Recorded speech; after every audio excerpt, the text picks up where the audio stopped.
La scolarité des enfants est rythmée par 3 cycles successifs d'apprentissage qui ont pour un objectif unique l'acquisition d'un socle commun de connaissances et de compétences que l'on appelle les apprentissages fondamentaux.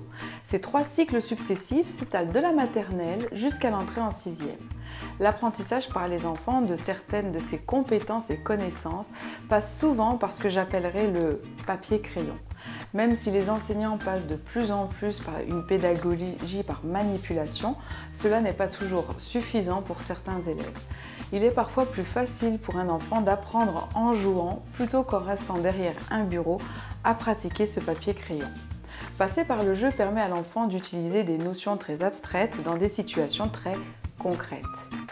Ces situations de jeu lui permettent de manipuler ses apprentissages fondamentaux pour mieux se les approprier.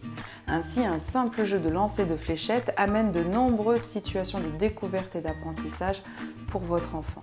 Il permet de travailler les fonctions exécutives et notamment les capacités d'attention, d'inhibition de gestes moteurs, d'organisation de stratégie pour amener une résolution de problèmes. L'enfant doit stabiliser sa posture et redresser l'axe de son corps pour isoler le mouvement du bras, organiser son geste afin que la flèche arrive à l'endroit recherché. Il permet aussi d'aborder les notions comme le calcul à différents niveaux de complexité. Mes astuces aujourd'hui vont dans ce sens.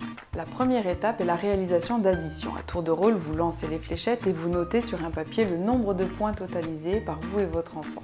Pour les plus jeunes, vous pouvez prendre des jetons et vous décider d'une règle qui sera toujours la même.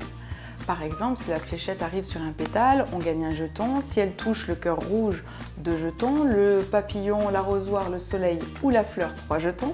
L'abeille, 5 jetons. Vous mettez les jetons gagnés dans un petit pot et vous comptez à la fin le nombre de points gagnés.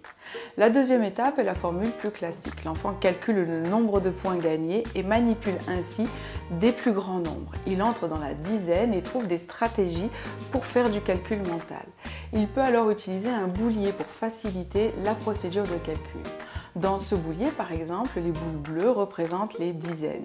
S'il gagne une dizaine, il déplace la boule bleue, puis le coup suivant, s'il gagne 20 points, il rajoute 2 boules bleues et compte le nombre total de boules gagnées. Ça lui permet de se dire qu'il a 30 points et il comprend cette notion de dizaine et d'ajout de dizaines.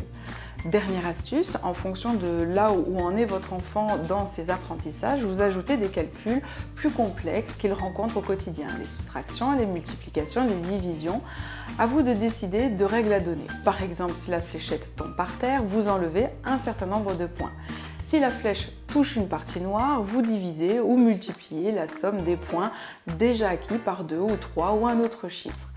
Cela dépend de la table dans laquelle l'enfant est en train de travailler à l'école à ce moment donné. À vous de trouver d'autres variantes et éventuellement de nous les partager.